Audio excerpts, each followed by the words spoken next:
Eric Sheets-Haber. We're going to be talking through today's four-game NBA slate. We have a small one. I tell you what, I had a really good night last night, but it almost was a really good night, and it was a little frustrating. I was a little too stuck on the Rozier play, which he would have been fine if they could have kept the game fairly close. But I finished 11th in the big one on FanDuel that was $100K for first, and all it would have taken was that little swap to Jaylen Brown, and we would have won by about 30 points, and it would have been beautiful. So it was a little bit tilting. Not too bad, but overall good. Nice to have a good night where you make a little more than double your money. Never can complain about that in tournaments, and ready to keep it going. Sheets, how'd you do? And any thoughts on this? So I got extremely lucky due to one play. I played Rozier in my big buy-in as well, and he got 35 points. I also played Aaron Nesmith, my big buy-in, and he got 3x with 16 points. So far we have no chance, right? I chalked out with Okongwu, so basically stayed with the field. I chalked out with Isaiah Jackson, so basically stayed with the field. I played Miles Bridges, who was kind of okay, right, at 5x. Mm-hmm. But then I came up, and I had Maxey, right? And then I came up with the Zach LaVine at 8%. Yeah, Zach LaVine went completely nuts. It looked like it was going to be even more than he was going to get at one point. But then I needed the overtime, and we got it. So yeah. To just barely cash in the big one. So we will we will take that and run. Actually. Yeah, I finished 30th in the 888 one yesterday, but I had a nice run because I had Rozier as well, but I had Naz Reid in every big buy-in I had. So that was a good one. He put up, I think he ended up with 45 or so. The one mistake I made on DraftKings was not playing enough Anderson with Reid, and on FanDuel I did have that, and that would have been nice to have Jaylen Brown on the run back and would have won all the money. So. On to today though, I felt like the process was good. I did update everybody in Discord, and people were, I even got some messages from people saying, "You really so sure about Naz Reid?" I said, "I'm not sure of it. I just know that this guy might put up a number where you absolutely need to have him." And sure enough, that's what happened. They started looking like they were going to get blown out. Naz Reid, back early in the game, and then that was turned into a great game. And the overtimes I think actually were very painful for me overall. So hopefully nothing like that tonight. We're going to have a very concentrated slate tonight, and it's going to be very Dallas focused. So we're going to have to try and navigate this situation and try to figure out some ways to get different on this four-gamer. Any overall thoughts, Sheets, before we jump into game by game here? First of all, I'm not going to be around for live. It's my birthday today, so I'm going out. Oh, that's right. Happy birthday. I forgot. Sorry. Happy birthday, man. Just turning 30, so I'm going to enjoy that a little bit later today. With my family, so also because it's 7:30 start time, I'm not gonna be around for 6:30 for sure. But overall, it's a compact four-game slate, which is basically a one-game slate. So it's a question of how much you want to get different and how to do so, like anything else, I suppose. Yeah. Absolutely. Well, let's get into it. So Sheets is slate. So Sheets, you can win all the money tonight. I'll save mine for tomorrow. I don't know how you can win all the money. You know what I mean? Like, you're going to be – I think if you're going to win all the money, I think you're going to be chopping with like 37 people. I don't know. It feels that way right now, I have to say. And fortunately, weirdly to say, fortunately, there's still a few Q tags out there that maybe opens up something else different. But I don't know. We'll see. Let's start off with Boston and Milwaukee here. And why don't you give your thoughts, and I'll follow you up here. Well, I mean, I suppose that if you want to get different from the Dallas thing, or not even if you want to get different, right? I mean, you have a lot of value, so you can play studs, right? So you can certainly play whatever you want. And Giannis is one of those guys. Lillard, 8,500. I think both those guys look pretty good. Not really getting much anything else. I mean, Tatum, coming off an overtime game, especially. I mean, I don't know. I think I'm probably off this now. One thing though, Porzingis sat last night, right? So him at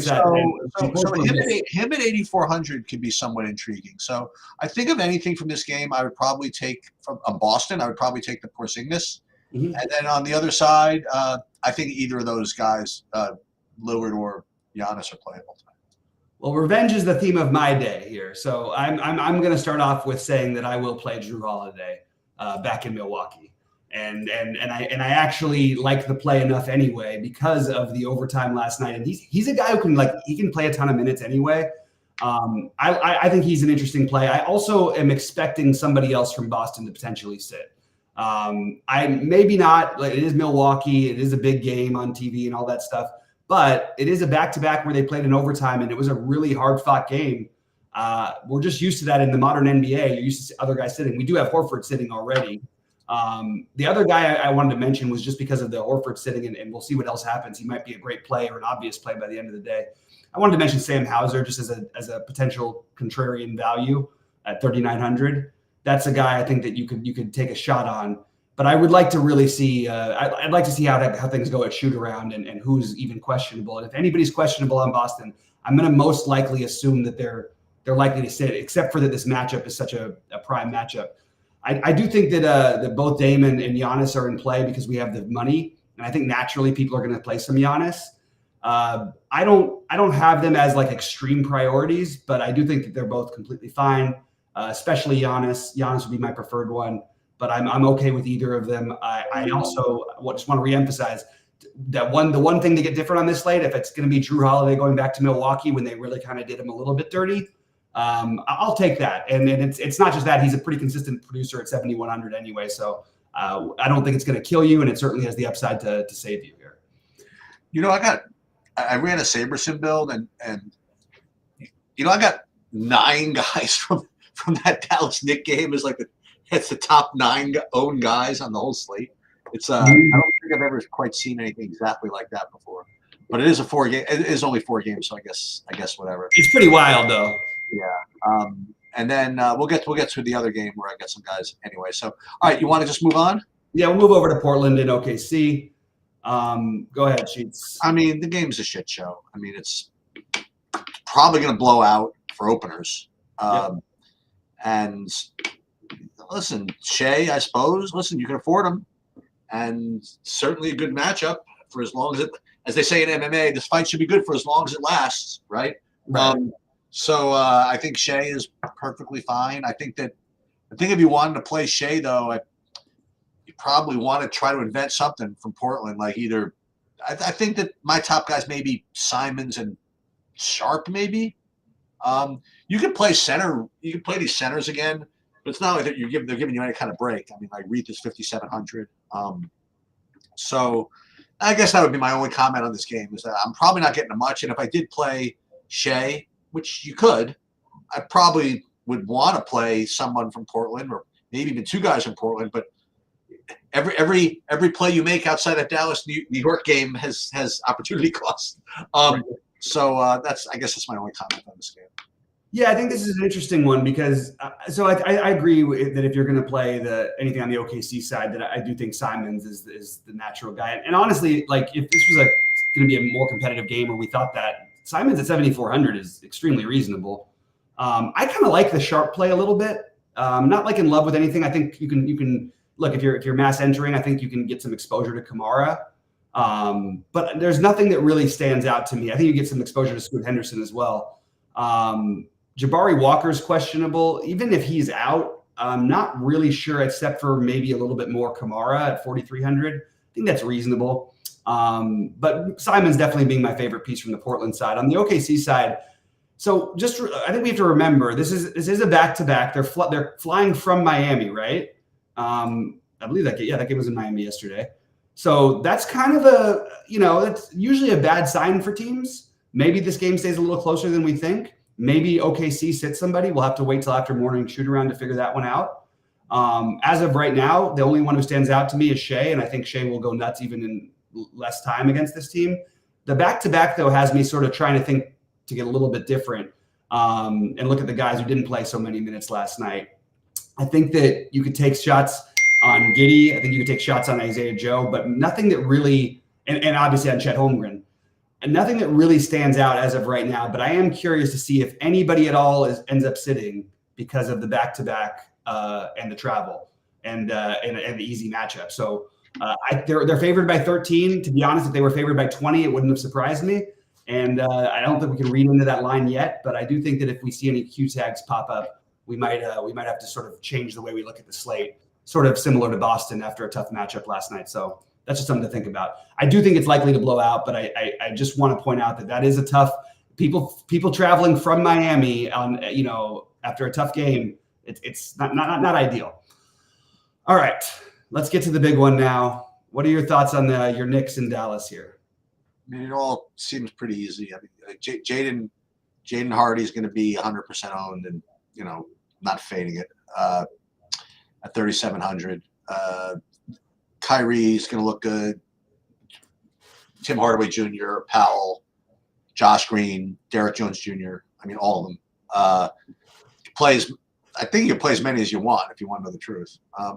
And then the Knicks, I mean, you have Jalen Brunson going back to Dallas, which is just basically the nut revenge matchup, if you want to know the truth. But it's really interesting because the only time he ever got to do anything was when Luka was out, and actually Luka is out in this game, which is a little interesting bit of irony, Yeah. I mean, I presume he's going to fire. Then you also have Randall, and then you have I have Hart 4,800 is the next highest owned Nick. So I have Randall, Hart, Brunson. I mean, I don't know what the spread is, but Knicks could blow them out. I mean, that's definitely a possibility. They've looked really good, since that trade. Yeah, and that is definitely a possibility. But it's not as if the Dallas guys are going to be impacted by that. The only danger that you run into with that is maybe your run backs from the Knicks might not be so great. Like maybe Randall doesn't get a ceiling. Maybe what's his name, Brunson doesn't get a ceiling at 8,700. 8,700, I mean, he's got to play. You know what I mean? Like he can do it, obviously, but he's going to need to play his full minutes to get there, I think. And I think Randall at 8,800 as well. I think the Josh Hart play at 4,800 is probably the easiest play. I mean, I think it's the safest play. I mean, he's going to get 20. You know what I mean? Like, so, I mean, if you play, I don't know. So I like all three of those guys in the Knicks. I don't think there's a limit to how many Dallas guys you could play, honestly. And as usual, Tim Hardaway Jr. appears to be the most fragile, I think, just because he doesn't really create his own shot for openers, and he's pretty shooting dependent. So I don't know where the ownership's going to come in on him, but he's probably the most fragile, or maybe even Dwight Powell might be the most fragile. I don't know. So anyway, that's what I got from this game. It's obviously the chalkiest game, and for good reason, and that's what I have. Yeah, I don't even think, for me, Dwight Powell is just like, sure, if you want to do it, there's no benefit he's really receiving tonight. Like, I mean, it's whatever. It's there's nothing great about the Dwight Powell play, in my opinion. I don't like it. I also think that I would disagree about the Tim Hardaway thing. I mean, that he's the other than Hardy and Kyrie, he's the most likely. I mean, he does create his own shot the most of anybody on that team. But I love Brunson. Brunson will probably be in all my lineups tonight. I do think that he was bothered, and I think that she should have been bothered. It's going to be a little bit weird because I think he'll have a very warm welcome from the Dallas crowd. So I'm always a little bit concerned about that stuff. I'd like to see him just full attack mode, and I think it'd be more likely if Luka was still playing. But I think it's still just, I mean, look, it's a great play. I have Brunson ahead of Randall. I do think Randall's a strong play as well. But I have it ranked Brunson, Randall. The Josh Hart thing is completely volatile, and I think is definitely a little ambitious. I don't think it's a guarantee that he gets more than 10. Okay. They just have so many. I mean, you have Anunoby who's going to play 30 whatever minutes. You have DiVincenzo who's going to play a ton of minutes. But I liked Hart last night when I made my first build because I thought, okay, well, maybe he gets a little bit overlooked. That's not going to happen. The one play you can use to get different, I think is probably OG. Everybody else is going to have enough ownership to where I don't think that you're really getting different with your New York plays. But OG Anunoby, they've been really good with him. He fluctuates in his fantasy production, but I wouldn't mind taking that shot in this matchup. I have a very hard time believing that, like, just worrying about the Knicks blowing out. Yeah, sure, road teams do blow out sometimes, but I don't think that this is like Dallas at home. I don't know. I don't have a feeling of like just assuming a blowout here. So I'm going to say that this is not something you're used to hearing from me. First of all, what's everyone going to do when Jaden Hardy doesn't start? Because that's probably what's going to happen. And I don't know why we're projecting him to start. I missed, I was out for a little bit, obviously. They don't usually start him. We've seen this come up they didn't start him when Luka and Kyrie were out. So I'm not sure that that's a guaranteed start. My guess is that they would start Seth Curry and bring both Hardaway, or start Hardaway, and then they would bring Hardy off the bench, which would lower his projection. So I'm going to treat that as if that's what's happening. Now the problem is he's still a pretty good play, so it's a really difficult fade. If you were going to do the fade, you probably want all of Kyrie, Josh Green, and Hardaway. But the minutes are not guaranteed for Hardy. I just want to throw that out there. I do like him in general. Obviously, it's going to be a difficult fade, but I may try to come up with a way to fade it just later in the day, because I think at 90% ownership, when I can see a bus path, I'm going to try and take the other side of it, and I get a bus path. So Kyrie is my number one. I do think everyone else has volatility. Josh Green is my number 2 right now because of the price. Tim Hardaway is my number 3, and Hardy is my number 4. But I have at least 4 guys in every lineup, and I only have Hardy at number 4 because there is a path where this doesn't work out for him and he doesn't get the run. Remember, they have these other guards. Like, they can play Kyrie with Josh Green in the backcourt, with Hardaway, with Curry. Jalen Hardy, who's currently projected for 30 minutes, may end up playing 15 minutes. I don't think that's out of the realm of possibility. So that's my way of taking a stand on this slate right now would be to try to find a way to fade him. I have no interest in playing Dwight Powell. If Grant Williams plays, that would be the play I would use. Dwight Powell, just for everyone's, there's no difference with Dwight Powell now that there ever was. Like, he was the starting center for this team for the last 5 years. We don't need any more sample size of him busting to say, oh, because these guys are out, we need to play him. I just don't want to make those kind of plays. Yeah, will I end up with him because he's 4,200? Probably a little bit, but I would rather play Derrick Jones Jr. Even that one feels a little fishy. But it certainly feels like you're playing 5 players from this game at least. Would you say that's probably the right number? I don't think you're getting to less than 5 anywhere, right? Well, right now, I mean, again, in this early run here, I'm getting, as far as stack exposures, 30% of my lineups have 5 Mavericks. Yeah. And then 14% of them have 4 Mavericks. 14% have 6. I mean, I'm probably not going to do that, but just to let you know what shows up. And I would so read between the lines here. 1, 2, 3. I would say it looks like 80% of the lineups have at least 4 Mavericks. So right. It's and honestly, I think the Powell play is not. I don't really think it's because Luka is out even. I mean, I think it's just because he's 4,200. Fair. And center is not as loaded as it usually is right. On the slate. Speaking of which, just for the hell of it, Isaiah Hartenstein, last game notwithstanding, I mean, he's playing some serious freaking minutes. Absolutely. And depending how this game goes or whatever it is, I mean, if he's down for another 35 minutes, I mean, like, he could. Speaking of centers. On a kind of a weak center slate, I mean, he could put up 45 today. I mean, pretty easily, I think.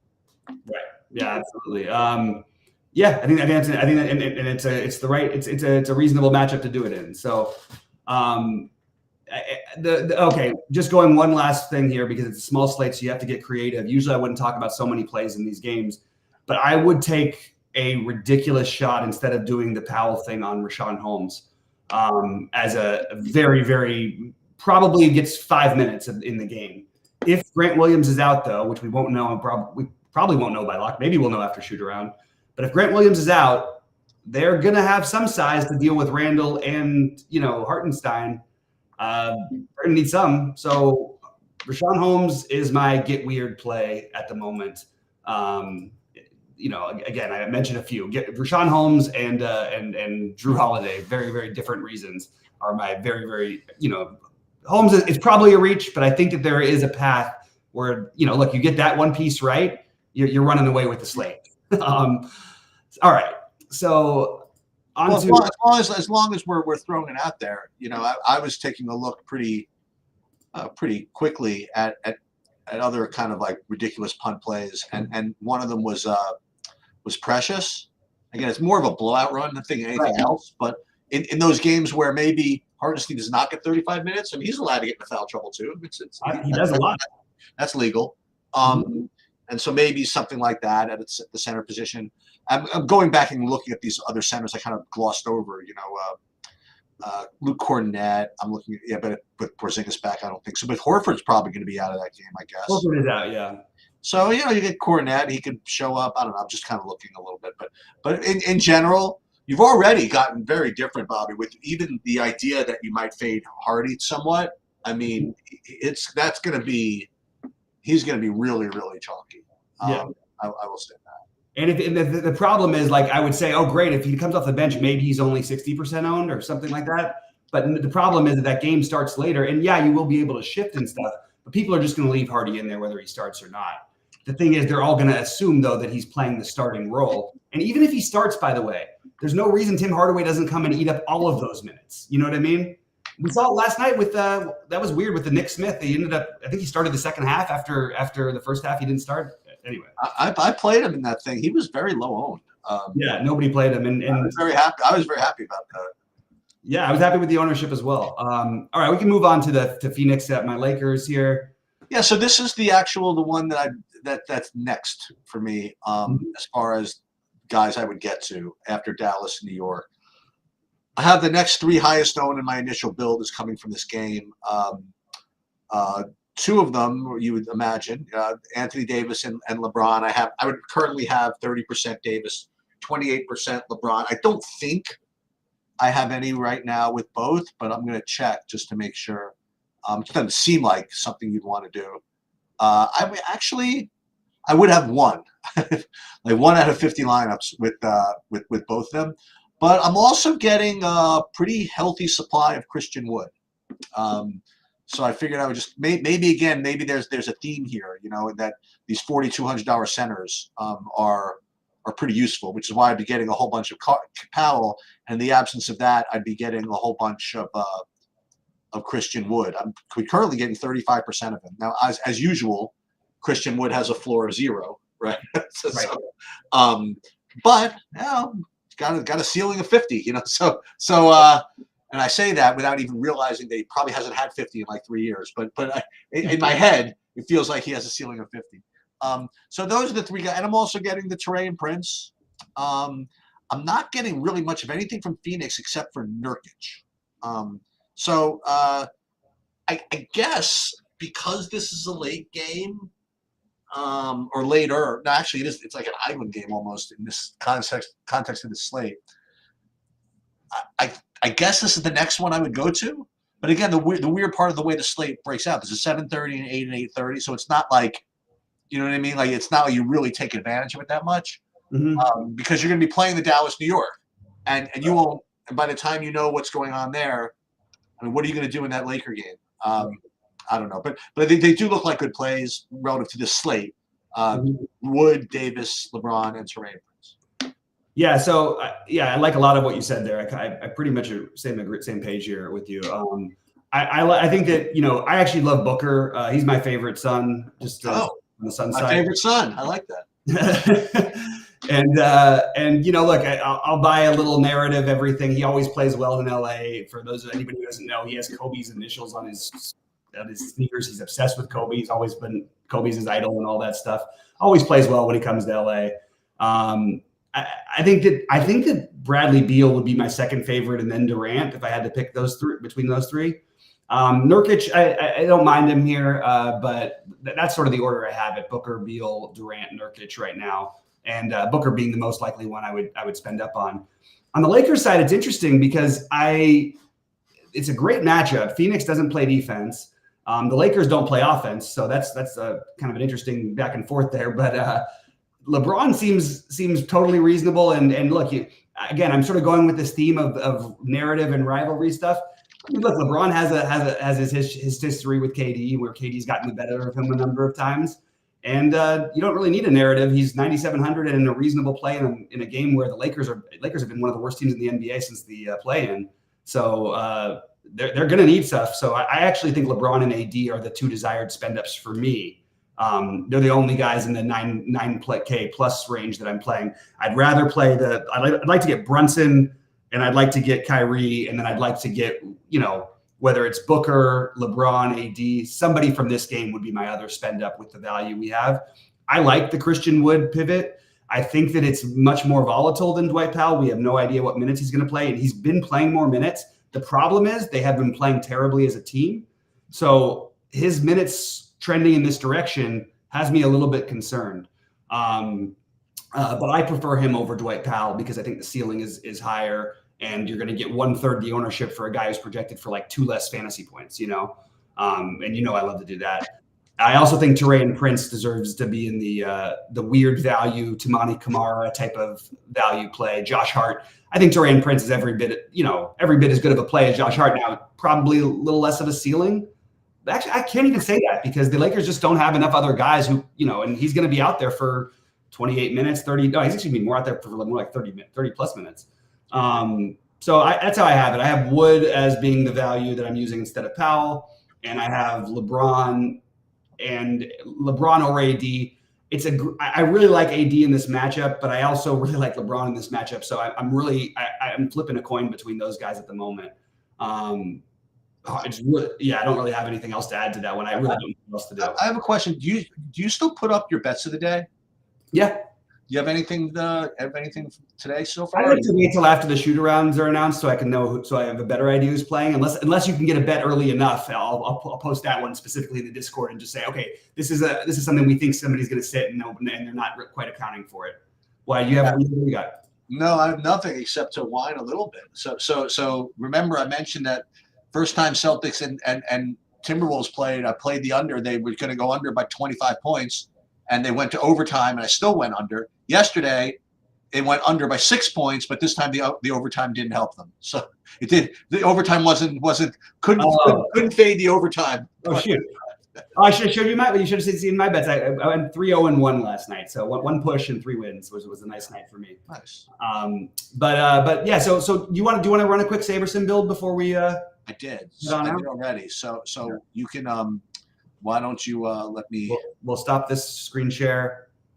Let me share my screen, and I think we need to actually stop the share though on that one. And Brandon, I believe, has that right now. So I'll share my screen. Yeah, share entire screen, and let's click that, and then we're in.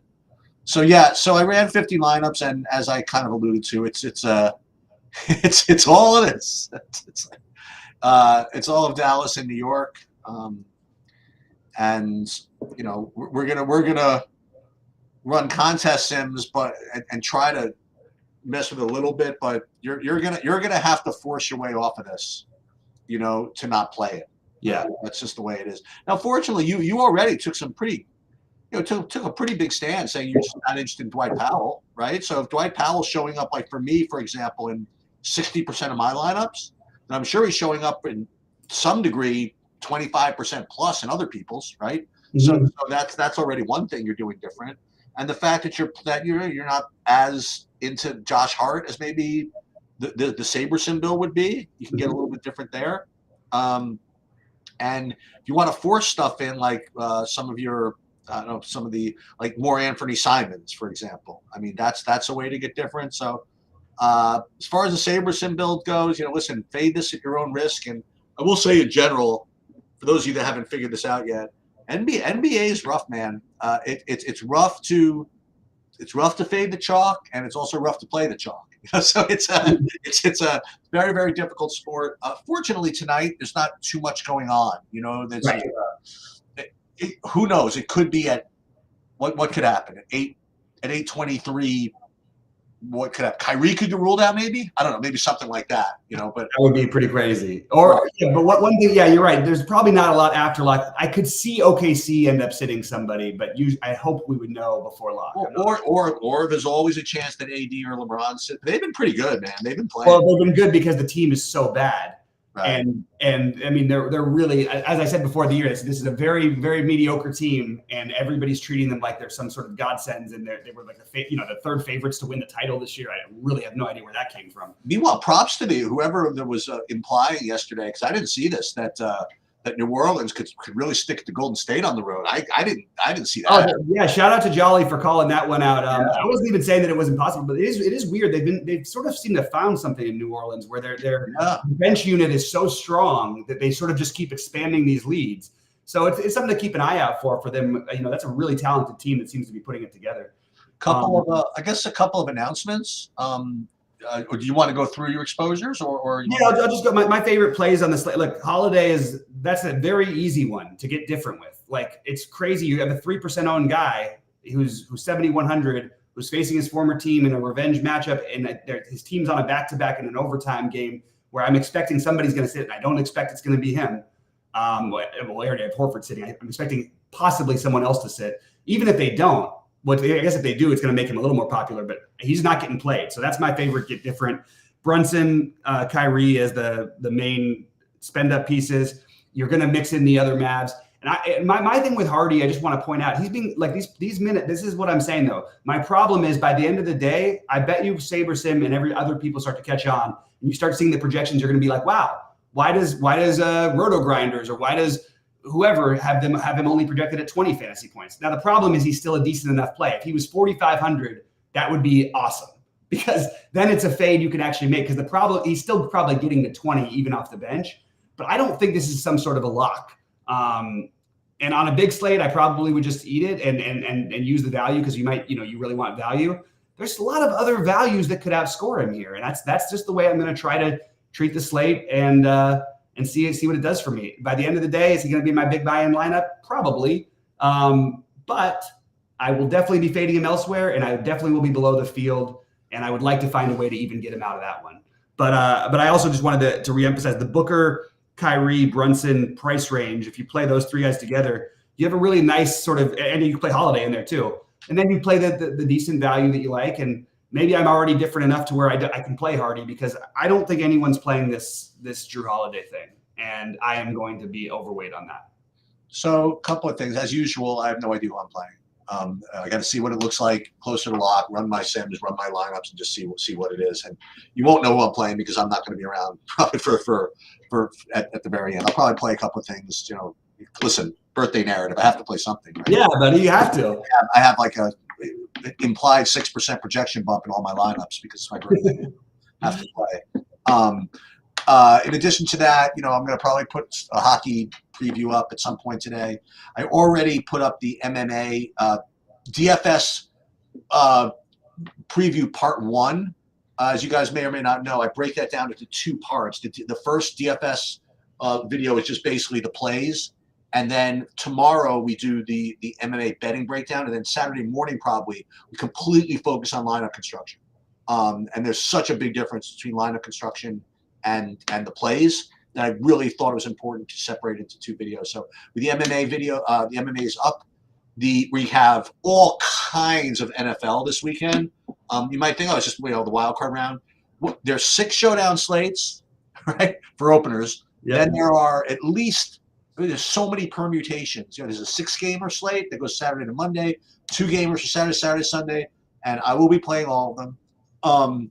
I guess maybe tomorrow we'll do a preview of the weekend. We could do a preview. I was going to do one solo Saturday that was like a way live before lock, because I have Sunday. Sunday I have my mother's birthday at noon, so that's going to be a tricky one. But Saturday was actually I kind of figured that one out. But yeah, tomorrow I'm happy to go through it. Yeah, we'll go through all the games and talk about that. Tennis is up and running now. We're going to have projections pretty much. We have the Adelaide tournament right now, which is kind of like the precursor to the Australian Open, which is the first major, and that's going to, I think that they're going to be having bigger contests for that. So we're definitely going to have projections. I'm still toying with the idea of doing videos for that. We have, all kinds of stuff around the corner. We have shout out to NASCAR coming soon. Daytona seems to be right around the corner. We'll have you well prepared for that. Good news from Chan. I think we're going to have some LOL content coming back, which is really, really good.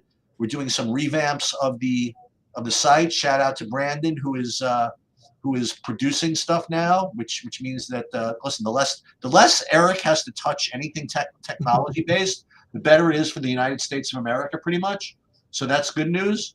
And listen, any other suggestions? Feel free to fire them off in the Discord. Live sweats coming. We got all kinds of stuff coming up.